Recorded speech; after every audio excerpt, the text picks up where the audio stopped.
Angle subtended bye an arc of a circle. ये एक circle है, इसका आर्क मतलब ये हिस्सा बोल सकते हैं, कोई सा भी आर्क है, इस तरह का पोर्शन को आर्क बोलते हैं। तो सपोज ये एक आर्क है, इसको हम ऐसे शेड कर दिए, इसकी वजह से सेंटर में कौन सा एंगल बन रहा है? ये आर्क की वजह से ये एंगल बन रहा है, ठीक है। तो इसी को बोलते हैं angle subtended bye an arc. Subtended मतलब बन रहा है, तो इस आर्क की वजह से ये एंगल बन रहा है। ये माइनर आर्क है ना, क्योंकि छोटा पोर्शन है। हाँ। तो योग्य मेजर आर्क के कारण कौन सा एंगल बन रहा है? मेजर आर्क के कारण सेंटर में कौन सा एंगल बन रहा है? नहीं तनी, उसका रिफ्लेक्स ये वाला। वही वाला मत बोलो। ये मेजर आर्क है, तो ये वाला आर्क सेंटर में ये एंगल बना रहा है। हाँ। देखो ये वाला आर्क है बड़ा वाला, और ये सेंटर था, तो दोनों से ऐसे रेडियस ज्वाइन कर दो, तो ये पोर्शन है ना, इसका मतलब ये एंगल बन रहा है। दीदी तो मेजर और माइनर आर्क दोनों के कारण एंगल बनता है। दीदी इसको सेगमेंट भी बोलते हैं, major segment and minor. Segment कब बोलते हैं? जब ऐसे ज्वाइन हो जाता है, जब एक सर्कल का कॉर्ड के साथ ऐसे बनता है, तब वो सेगमेंट होता है। अच्छा दीदी, फिर इसको माइनर आर्क बोलते हैं। सिर्फ ये गोल पोर्शन है, इसको आर्क बोलते हैं, हाँ। और ये जो एरिया हो जाता है इसको सेगमेंट बोलते हैं। अब हम बोले कि इस आर्क की वजह से सेंटर में ये एंगल बन रहा था, लेकिन इस कॉर्ड की वजह से भी तो यही एंगल बन रहा है ना। हाँ दीदी। ये वाला जो कॉर्ड है, ये भी तो सेंटर में एंगल बना रहा है। तो एक आर्क की वजह से एंगल बनना और एक कॉर्ड की वजह से एंगल बनना दोनों सेम होता है, ठीक है। तो अब इसके बेसिस पे थ्योरम्स पढ़ेंगे।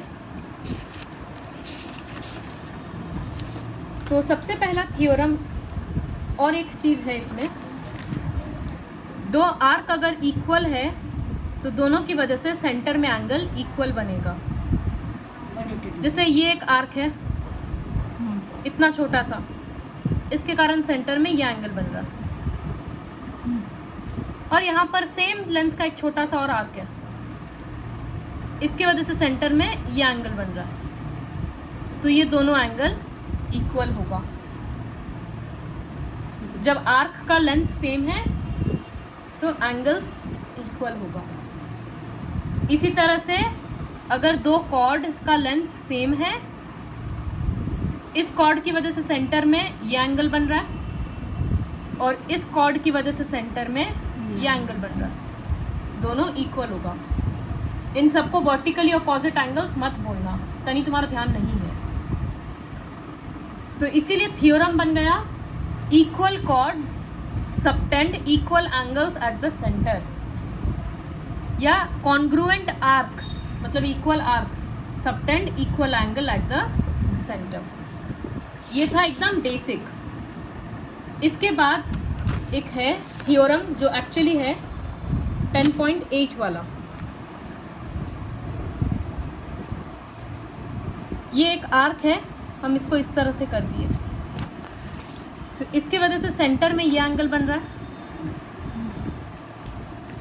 और दूसरे सर्कल के किसी भी दूसरे पोर्शन में इस आर्क की वजह से ये एंगल बन रहा है। दीदी कौन से आर्क के लिए? अच्छा वही। इसी आर्क के कारण सेंटर में ये एंगल बना, हाँ। और इसी आर्क के कारण ऊपर सर्कल में कौन सा एंगल बन रहा है? ये एंगल। या फिर ऐसे भी ड्रॉ कर सकते हैं, ठीक है।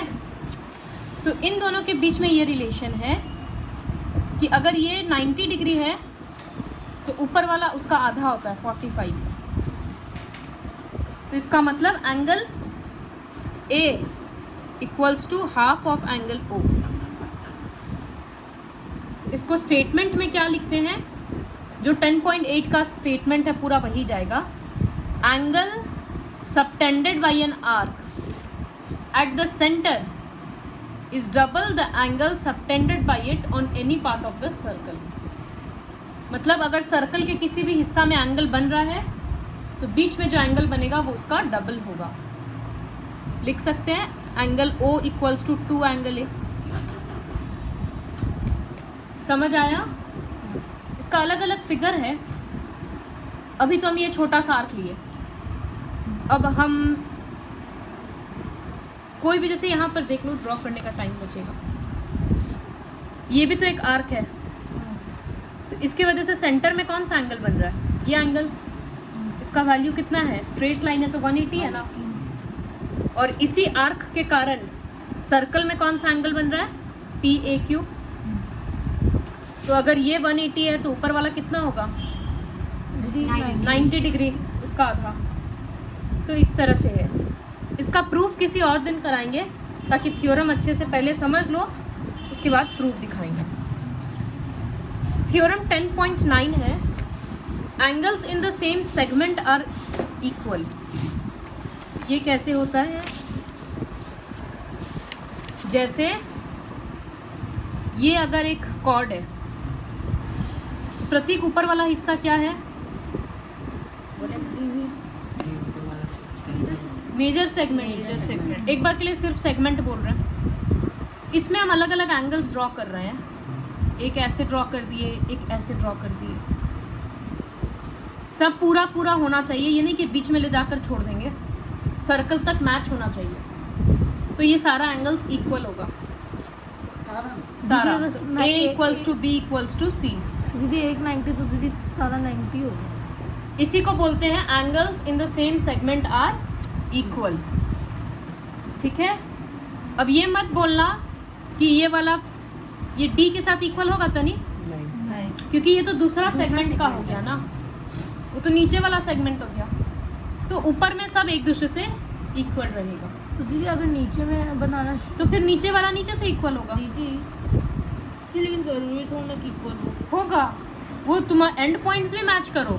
सबका एंड पॉइंट्स क्या है? कॉर्ड के साथ ही मैच हो रहा है, और सबका थर्ड वर्टेक्स सर्कल के ऊपर है, उसी तरह का होगा। इसीलिए हम बोले कि बीच में ले जाकर छोड़ देंगे तो वो नहीं होगा। लेकिन तब भी तो नहीं होगा। देखो इसका थ्योरम क्या है बेसिकली।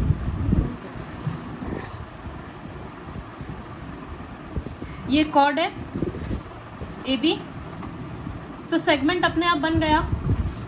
इसके कारण हम 3 एंगल ड्रॉ करते हैं, एक सेंटर में और 2 ऊपर की तरफ। आयुषी और ऋषभ हो जाने से मैथ स्टार्ट करना, C और D। तो हमको प्रूफ क्या करना है? टू प्रूफ कि एंगल C और एंगल D इक्वल है। यही प्रूफ करना है ना। तो कैसे करेंगे?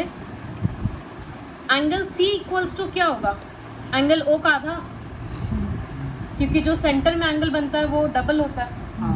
तो angle C equals to half angle O लिखेंगे। और एंगल D को क्या लिख सकते हैं? Half O। तो दोनों का जब राइट पोर्शन सेम है तो लेफ्ट साइड इक्वल होगा ना। ठीक है दीदी जय, समझ आया? तो इसी को जब हम नेक्स्ट डे प्रूफ अच्छे से दिखाएंगे तो वो पूरा तुमको स्टेटमेंट्स लिखना होगा, या बेटर हम तुम लोगों को लिखने देंगे। तो बेसिक कंसेप्ट ये है कि angles in the same segment are equal. वो थ्योरम 10.8 हो गया, सॉरी 10.9 हो गया। उसके बाद 10.10 वो सब जरूरत नहीं है। जी तब तो मतलब पैरेलल होगा वो ये और क्या पैरेलल होगा? जी ऐसे और ऐसे कैसे पैरेलल होगा? उसके बाद देखो, एक है कि angle in a semi circle is 90 degree. मतलब ये एक सर्कल है और ये एक सेमी सर्कल है। तो सेमी सर्कल में एंगल ये वाला, ये एंगल हमेशा 90 ही होता है, फिक्स्ड है। क्यों नीला? क्योंकि ये तो 180 है तो फिर उसका एंगल सबटेंडेड तो उसका हाफ होगा। Very good. क्योंकि ये वाला आर्क के कारण सेंटर में तो हमेशा ही 180 बन रहा है ना। सेमी सर्कल है तो एकदम डायमीटर हो जा रहा है, और ऊपर वाला पता है कि आधा होता है। तो जब 180 फिक्स है तो ऊपर वाला भी तो 90 फिक्स हो जाएगा ना। जय, समझ आया है? इस आर्क की वजह से एंगल क्या बन रहा है? AOB। कितना हो रहा है वैल्यू 180। तो सेमी सर्कल तो हमेशा ही स्ट्रेट लाइन आ जाएगा ना, तो वो तो हमेशा ही 180 बनेगा। और एंगल AC भी क्या होगा, बीच वाले का आधा। तो जब हाफ ऑफ AOB करेंगे तो वो हाफ ऑफ 180 90 डिग्री। तो इसीलिए स्टेटमेंट बन गया angle in a semi circle is 90 degree. Ayushi क्या हुआ, कॉपी में करना है। हाँ, इसके बाद देखो साइक्लिक क्वाड्रिलैटरल क्या होता है। साइक्लिक इसलिए बोले थे कि बहुत सारा टर्म्स है इसमें, तो ध्यान से सबको याद रखना होगा। साइक्लिक क्वाड्रिलैटरल, क्वाड्रिलैटरल तो पता है 4 साइड्स वाला, साइक्लिक मतलब सर्कल के अंदर होगा। तो हम 2 फिगर ड्रॉ कर रहे हैं। यशिका बोलो कौन सा साइक्लिक क्वाड्रिलैटरल है, बोलो। दोनों ही अंशिका दीदी, स्क्वायर ये वाला सेकेंड वाला फिगर क्यों नहीं है? टच नहीं हुआ सर्कल में पूरा। सारा वर्टिसेस सर्कल के ऊपर ही होना पड़ेगा, ठीक है, तब वो साइक्लिक होता है। तो ये साइक्लिक है, ये नहीं है। तो क्वाड्रिलैटरल का जैसे होता है ना सम ऑफ 4 एंगल्स 360, वो इसके लिए भी एप्लीकेबल है। और तो देखो यहाँ पर साइक्लिक क्वाड्रिलैटरल ड्रॉ कर दिया है। और sum of either pair of opposite angles of a quadrilateral is 180 degree. इसका मतलब अगर इसको नाम दे रहे हैं ABCD, तो A + C होगा 180 और B + D होगा 180। ये थ्योरम है। उल्टा एंगल, उल्टा एंगल का सम अपोजिट एंगल्स का सम। पैरेललोग्राम हो गया। दीदी, तो फिर भी होगा। पैरेललोग्राम्स में इक्वल नहीं होता है। और यहाँ क्या बोल रहे, दोनों को ऐड करेंगे तो 180 आएगा। समझ आया? ऐसे हम लोग 180 कब लेते थे, जब पता है कि 2 साइड पैरेलल है तब जाकर लेते थे ना। जैसे ट्रेपीजियम में ये दोनों पैरेलल है तो ये ट्रांसवर्सल होता था, तब हम लोग लेते थे 180 होगा। लेकिन यहाँ पर साइक्लिक क्वाड्रिलैटरल है तो अपोजिट 180 होगा। ऐसे तो हम लोग कोई भी रेक्टेंगल ड्रॉ करो, उसको साइकिल के अंदर मतलब सर्कल के अंदर कर दो, बोलेंगे क्या उल्टा होगा। जी, सर्कल के अंदर अगर देखा जाए तो स्क्वायर या रेक्टेंगल ही, और स्क्वायर या रेक्टेंगल में तो जब वर्कशीट्स करेंगे तब तुम लोगों का डाउट और क्लियर होगा। एक्सरसाइज 10.5 का फर्स्ट क्वेश्चन देखो। दीदी 45 डिग्री योग्य, यहाँ पर जय बोलो कैसे होगा। BOC 30 डिग्री दे दिया तो easy है। और AOB 60 डिग्री है। D एक सर्कल पे पॉइंट है, क्लियर है। Find ADC। जय या फिर यशिका बोलो। तुम बोले तुम अगर जय या यशिका है तो बोलो। नहीं, 45 क्यों हो रहा है? हाँ देखो यशिका, बीच वाला एंगल कितना हो गया 90 डिग्री, ठीक है। तो ऊपर वाला एंगल कितना होगा, उसका आधा 45। ये पर यहाँ पे कॉर्ड कौन सा है, सेगमेंट कौन सा है? ठीक है, दीदी, कोड कौन सा? तो इसको स्टेटमेंट्स में कैसे लिखेंगे? कॉर्ड और सेगमेंट की वजह से नहीं, आर्क की वजह से भी तो देखते हैं ना। नहीं, वही तो आर वही। तो पेंसिल दो।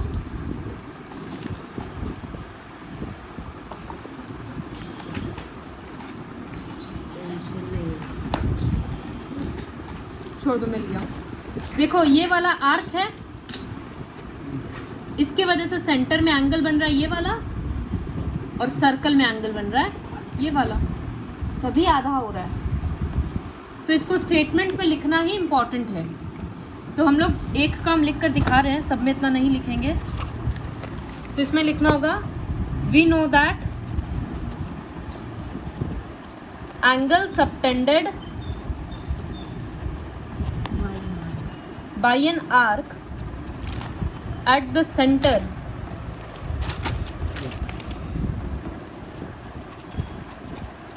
is double the angle subtended by it on the remaining part of the circle। ये स्टेटमेंट मैक्सिमम सम्स में काम आएगा, तो लर्न करना है। Subtended by it on the remaining part of the circle, subtend का मतलब क्या होता है? बनाना।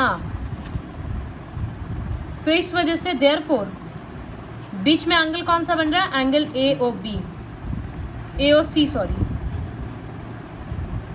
Equals to half angle ADC।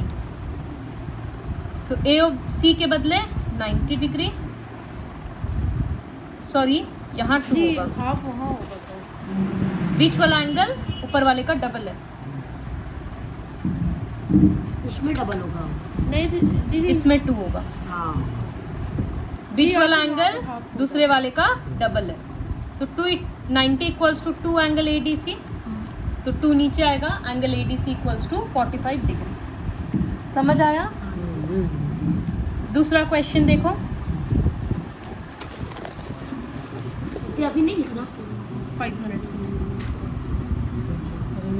A cord of a circle, ये बहुत इंपॉर्टेंट क्वेश्चन है और बहुत इजी क्वेश्चन है। 10.5 ऐसे इजी है, बस थियोरम बहुत सारा है। तो पढ़ो क्वेश्चन, हम 4 क्वेश्चन समझाएंगे, फिर खुद से लिखना रहेगा सबका statement. Chord of a circle is equal to the radius. तो देखो, एक सर्कल का कॉर्ड रेडियस के बराबर है। कैसे होगा? हाँ दीदी तो वो क्या radius कैसे ही होगा? तो वो- कंस्ट्रक्शन है, इतना भी स्टूपिड क्वेश्चन मत पूछो। 3 सब सेंटीमीटर, कुछ भी ले सकते हैं। तो इसका मतलब ये ट्रायंगल क्या बन जाएगा? इक्विलैटरल। तो सारा एंगल कितना होगा? 60 डिग्री। अब क्वेश्चन आगे पढ़ेंगे। तो बोला है find the angle subtended by the chord at a point on the minor arc and at a point on the major arc.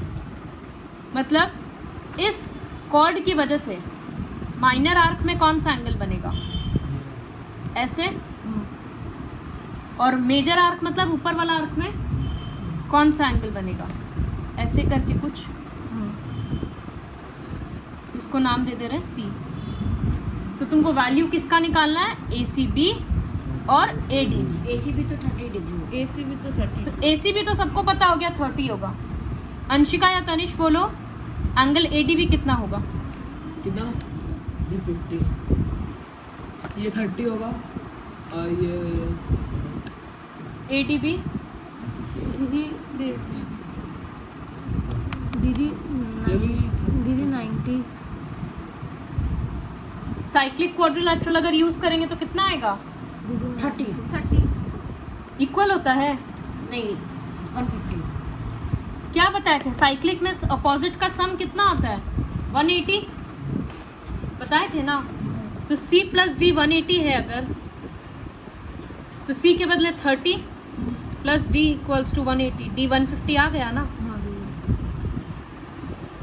समझ आया? हाँ दीदी। तो इसमें भी क्या लिखेंगे?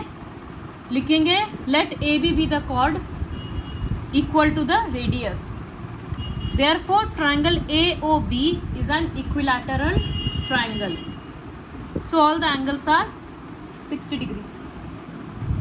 We know that angle subtended by a chord at the center is double, वो पूरा थ्योरम लिखेंगे। Therefore ACB equals to 30 लिख देंगे। फिर in cyclic quadrilateral sum of opposite angles is 180, therefore ADB equals to ऐसे लिखना। ठीक है दीदी। ठीक है, इतना करो फिर देखो।